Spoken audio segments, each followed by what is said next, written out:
So what's next for us here in the United States? Well, I want to address that in today's video because we have just 22 days. Now, here's what's happening right now. People in the United States are frustrated. And they're frustrated because we don't know if prices are going to continue to go up or if they're going to go down. We will know in 5 days. In 5 days, we'll have the newest updated CPI report. That's the good news. The bad news is it could actually go up. Now, we have some other news. We know every single year the United States government's budget, it ends, the fiscal year for 2022 ends on September 30th, 2022. That's in 22 days. Now, Congress, they must come together, put together a government spending bill and pass it before that date, or else the government shuts down. That would be somewhat catastrophic to people that are, government, they're employed by the federal government. But here's the thing, and this is why there's some conspiracies out there that are saying that this is gonna happen. Get this. According to multiple conspiracy theorists, they are saying that the best thing to happen right now to bring down inflation is to let the government spending bill pretty much expire. Okay? We go into fiscal year 2023 without a bill. This means that millions of people that work for the federal government would be laid off or temporarily not working. They would not be making any money, which would mean it would actually put some downward pressure on inflation. Again, it's just a theory, but I wanted to throw that out there because it's actually starting to gain some traction. Now, here's what you need to keep in mind.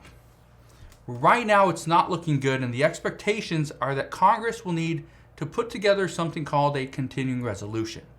Now, or you'll hear CR, you'll hear this all the time, especially between now and whenever this bill does pass. But get this. And again, this is just a fancy way to say that spending is going to stay the same until Congress can actually come together and agree on next year's federal budget. That's it. But this is also where the problems begin. According to multiple government agencies, the funding that they have received over the past year has not been enough, which is why they're requesting more money. But at the same time, and this is what Democrats want, they want to spend more money on federal programs. But here's the thing. We're also starting to get more and more reports of states and government programs that have actually misspent funds. Some of the money is just gone. They have no clue where it goes. You look at some school districts, they have no idea where their money's going. Or in this case, just from today, the auditors from the Oregon Secretary of State's office, they actually identified $4.8 million that was spent in violation of federal rules. And they identified another $5.2 million that was spent on 18 federal programs that, again, they don't really know where it went. It's kind of just missing, but they know it's gone to these different programs. They just don't know how much money to each individual program. Again, problems. But this is why this year's federal budget is going to be more difficult to pass. And again, every year it's hard. Every year they got to come together and there's some pushing and shoving. There's some bickering going back and forth, and finally they come up with something that they say, this is going to be good for the federal government and for the American people, yet we usually don't get a whole lot. But this is why it's going to be difficult to pass this year.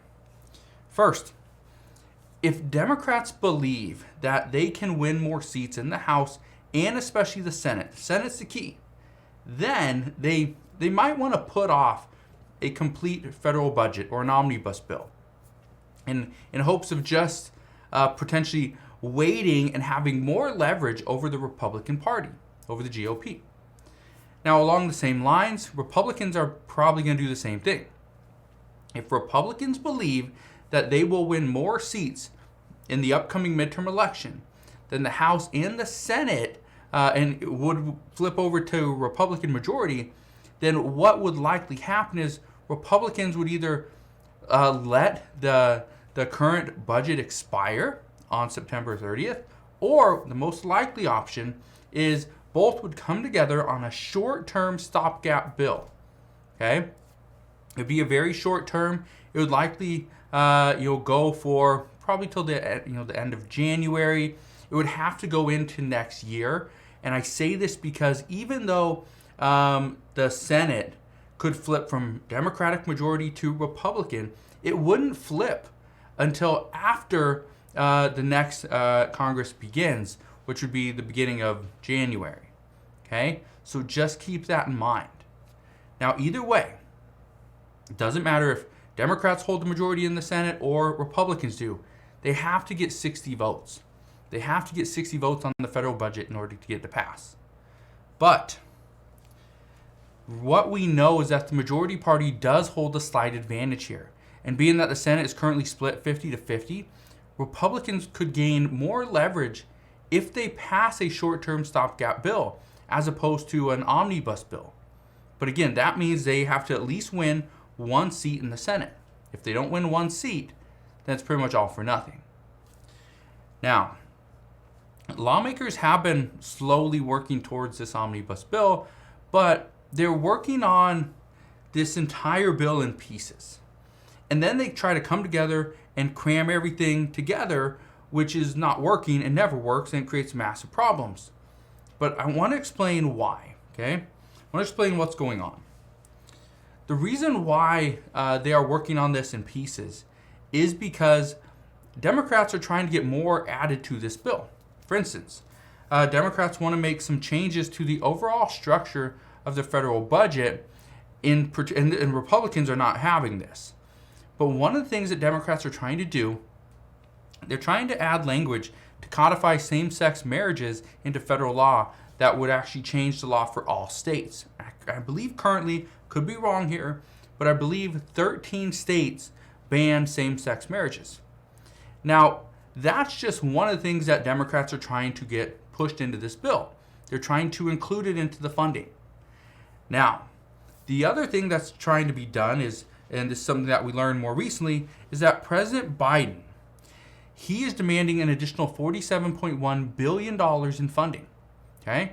This is going to be going to some disaster relief here in the United States. For example, and I believe it's like 20 some billion dollars, I believe. But some of it's going to go to wildfires that we've been seeing. Some will go to flooding, right?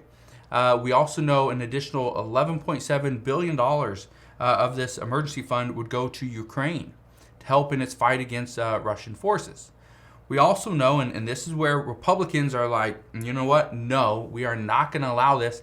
And they have blocked it multiple times. President Biden wants to get another $22.4 billion for COVID aid. Yeah, wants to get another $22.4 billion for this. Well, Republicans are like, no, absolutely not. We are not going to allow that. President Biden tried to get, was it $10 billion a handful of months ago? And Republicans shot this down, and now he's trying to get double that? Yeah, it's not going to happen. And then we know he's also trying to get $4.5 billion to help deal with any outbreak in monkeypox. So again, it's what we're seeing is there's more money being requested, but there's not any new money coming in. So Republicans are like, we're not going to go deeper into this deficit just because a certain party is worried about COVID again. So we'll see. Now, even though President Biden has requested this money, this does not mean that's actually going to happen. He's actually going to get it. And as a matter of fact, the GOP's rejected multiple different proposals, multiple ideas. This isn't the first time they've rejected it. Again, lawmakers have been working on this for quite a while, but it's just now coming to the forefront. Again, the Senate and the House have both been on recess for over a month. Okay? Senate came back earlier this week, but the House doesn't come back until next week. Right? So just keep that in mind. But as of right now, we have just 22 days before the government will potentially shut down. Now, why is this such a big deal? Well, for one, it keeps the government funded.